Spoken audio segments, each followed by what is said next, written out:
Olá pessoal, a nossa aula vai ser sobre a Segunda Guerra Mundial, certo? A gente já estudou a primeira, o nazismo, crise de 29, certo? E aí agora a gente fecha com a Segunda Guerra Mundial. Bom, vamos começar pelas causas, que nós chamamos de antecedentes, né? O que aconteceu para que chegássemos à Segunda Guerra Mundial? Primeiro, a gente vai falar sobre o Tratado de Versalhes, que ele foi totalmente desrespeitado pela Alemanha, a ineficiência da Liga das Nações, a crise de 29, tudo isso foram consequências que levaram à Segunda Guerra Mundial. O surgimento dos regimes totalitários, como o nazismo e o fascismo, o crescimento do comunismo por parte de Stalin, como a gente estudou toda a história da Rússia, vocês sabem como foi todo aquele crescimento, e o expansionismo do eixo. Só relembrando o que foi o eixo foi uma aliança militar formada pela Alemanha, vocês lembram que foram formadas alianças militares durante a Primeira Guerra, durante a Segunda Guerra também foram formadas alianças militares, que foram o eixo e os aliados, certo? Então vamos lá, vamos falar um pouquinho do Tratado de Versalhes, para vocês lembrarem. Eu citei agora as causas e a gente vai destacar algumas delas. Então, o Tratado de Versalhes ele foi totalmente desrespeitado pela Alemanha, onde a Alemanha deveria ter acatado o tratado segundo as nações vencedoras da Primeira Guerra Mundial, onde a Alemanha não poderia investir em arma, munição, a Alemanha não poderia investir principalmente na indústria bélica. Ela não acatou. Por trás, nos bastidores, ela continuou fazendo o que não deveria, foi se militarizando a ineficiência da Liga das Nações, que ela foi incapaz de impedir novas guerras. E trazer a paz, né? Com que o objetivo maior era esse, e não aconteceu isso porque a gente teve a grande crise de 29 e o surgimento do nazifascismo, que foi uma coisa seríssima na nossa história, no nosso contexto histórico. Então, a crise de 29, só lembrando a vocês que a gente também estudou, foi aquela crise que aconteceu com a queda da Bolsa de Valores de Nova York e foi aquele efeito dominó. Acontece nos Estados Unidos e o mundo todo cai numa crise econômica desastrosa, tá certo? Os nazifascistas, ou seja, os regimes totalitários, como a gente na história chama, aconteceu na Espanha, em Portugal, na Itália e na Alemanha. E eu digo que o pior desses regimes foi na Alemanha, porque Adolf Hitler, como vocês conhecem toda a história de Hitler, que a gente estudou também, foi perverso, principalmente na perseguição aos judeus. Foi horrível, né? Inclusive, tem um slogan dele aqui que eu queria ler para vocês, que diz o seguinte, ó, isso é um slogan nazista, que diz assim: acredite, obedece, luta. Quem tem aço tem pão, mais canhão, menos manteiga. Nada jamais foi ganho na história sem derramamento de sangue. Imagine o que esse homem fez quando esteve no poder, as atrocidades que ele aprontou, tá certo? E uma das coisas que ele também dizia era essa: a liberdade é um cadáver em putrefação. Isso é terrível, né? Imagine você ter um governo que vai falar da liberdade nesse tom aí, né? E ele agiu e ele mostrou que ele foi tudo isso, como a gente conhece a história de Hitler. E aí, diante de todas essas causas, desses antecedentes, a gente foi se formando as alianças militares, a aliança política militar. E aí formou-se o eixo e os aliados. O eixo era o eixo Roma, Tóquio, Berlim, que era formado, lógico, pela Itália, a Alemanha e o Japão. E os aliados eram os Estados Unidos, a União Soviética, a França e a Inglaterra, apesar de que os Estados Unidos só vai entrar na guerra em 41, quando ele é atacado pelo Japão lá, uma base militar dele lá no Havaí, em Pearl Harbor, né? E aí é quando os Estados Unidos decidem. Como foi na Primeira Guerra, ele só entra tarde, ele decide entrar na guerra já 41, porque a guerra começa em 39, como eu disse a vocês no início do conteúdo. E aí a gente teve o primeiro grande ataque de Adolf Hitler, que foi quando ele invadiu a Polônia e Foi horrível aquele momento quando ele invade a Polônia, que ele diz que os poloneses, eles são preguiçosos, que é necessário obrigá-los a trabalhar à força e que se eles não trabalhar para o nazismo, eles precisam morrer, eles deveriam morrer. Então foi terrível aquele ataque. E aí quando ele atacou a Polônia, a Inglaterra e a França declararam guerra à Alemanha. E aí começa a guerra. Apesar que bem antes disso, de Hitler atacar a Polônia, Hitler simplesmente fez um acordo, que é o Pacto Germânico Soviético, com Stalin, que era um acordo de 10 anos de não agressão. Foi simplesmente para Stalin recuar enquanto ele avançava e, lógico, chegou a atacar a Polônia, como eu tinha dito a vocês, tá certo? E aí conquistou aqueles povos, foi terrível, como eu disse a vocês, aqui tem até um discurso de Adolf Hitler, que vai falar justamente disso, né, que os poloneses nasceram especialmente para o trabalho pesado e que eles iam fazer isso com eles. A Segunda Guerra Mundial, ela também vai ser dividida em fases.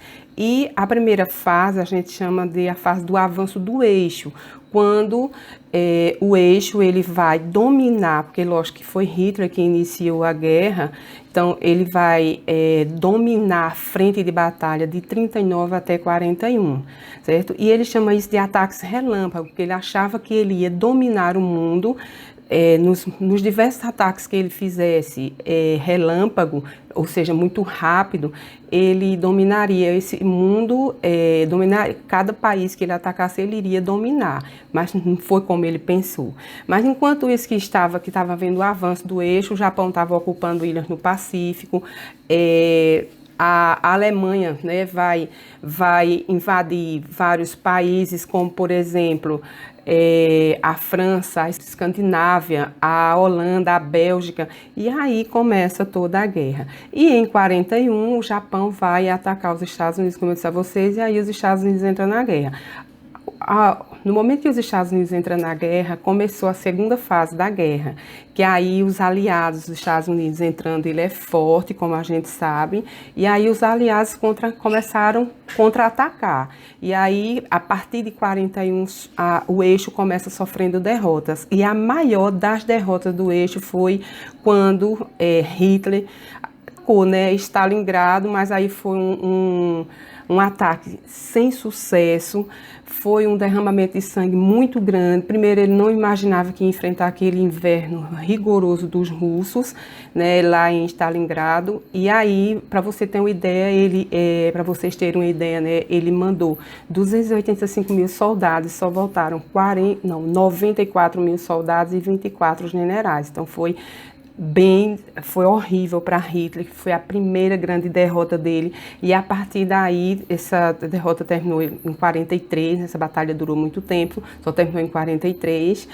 começou de 41 a 43, e aí quando ele quando ele percebe que ele está perdendo forças, mas mesmo assim ele vai avançando, né? E aí a gente vem para a terceira fase da guerra, que começou de 43 até 45, e nessa fase foi quando os aliados conseguiram chegar lá na Normandia, e é o famoso dia D, quando os franceses eles são libertados lá da Normandia, que eles estavam sob o domínio da Alemanha. Até então já era 44, então nós chamamos esse dia de o dia D. Foi quando os aliados conseguiram libertar, né, todos os franceses que estavam sob o domínio de Adolf Hitler. O Brasil também participou da Segunda Guerra Mundial, a gente sabe disso, né? E a participação do Brasil foi bonita, não foi pouco aquela participação só, como posso dizer assim, com ajuda humanitária, não. Nós participamos com o exército mesmo, então a gente participou. A gente começou a participar desde 42, mas aí 44 era Getúlio Vargas que estava no poder, né? E a partir de 42 ele começou a ajudar, mas não se dizendo estar do lado dos Estados Unidos, mas só em 44 foi quando foi decidido mesmo que a gente ia participar com o nosso exército. E aí nós mandamos 25 mil soldados, foram muitas mulheres nesse meio, teve a participação das mulheres. A gente fez bonito, a gente foi lá para o Monte Cassino. É bem interessante essa história, porque Getúlio Vargas, ele era amigo de Mussolini e ele vai guerrear justamente dentro do país de Mussolini, porque ele não queria ficar contra os Estados Unidos, ele não se declarou, né? Lógico que Getúlio, ele era muito contraditório. E aí ele foi obrigado, lógico, pelos Estados Unidos a participar para mostrar que realmente ele estava do lado dos aliados. E aí ele foi lá mandou os nossos soldados, nossos pracinhas, e a gente fez bonito lá, onde ninguém acreditava, inclusive a imprensa brasileira falava que era mais fácil uma cobra fumar cachimbo do que a gente conseguir participar da Segunda Guerra Mundial. E aí o símbolo do exército passou a ser ser uma cobra fumando cachimbo, que era justamente para tirando onda, né? Porque a gente foi e fez bonito lá do lado dos aliados, ou seja, ganhamos a guerra. Muitos brasileiros morreram, mas a gente fez bonito, tá certo? Em 45, né, já final da guerra, tanta desgraça que já tinha acontecido, tantas mortes, tantos judeus, já estavam em 6 milhões de judeus já que tinham perdido suas vidas, porque Hitler começa a perseguir os judeus desde 34, mesmo antes, bem antes da Segunda Guerra Mundial, ele já vinha se preparando, a gente sabe disso. Então, aí acontece a rendição alemã em 45, é justamente 7 de maio de 45. E aí Hitler se entrega, o alto comando alemão disse para Hitler que não tinha mais o que fazer, que eles estavam cercados pelo exército russo, né, o exército de Stalin. E aí Hitler, ele mata Eva, a cachorra, que ele amava, seu pastor alemão, e se suicida, certo? Então deveria, né, ser o fim da Segunda Guerra Mundial. Só que aí o alto comando alemão levanta a bandeira de paz, avisa que eles não estão mais na Segunda Guerra Mundial e a guerra deveria ter acabado ali. Só que os japoneses continuaram atacando, né? Por isso a gente teve esse outro episódio terrível na história, que foi, né, foi a história das bombas atômicas jogadas, uma em Nagasaki e outra em Hiroshima, certo? Que primeiro foi Hiroshima e depois foi em Nagasaki. Porque o Japão ele continua atacando com kamikazes. Então, o Japão, ele se jogava, os kamikazes eram pilotos suicidas, preparados pelos japoneses, que se jogavam em navios mercantes e também além de mercadoria, com grande quantidade de explosivos, que também os Estados Unidos estavam, lógico, com medo, porque ele tinha vencido a guerra e estava com medo de um possível ataque. Lógico que ele estava com muito cuidado, né, bem cauteloso, porque eles são muito espertos, como a gente sabe. E aí, o que acontece?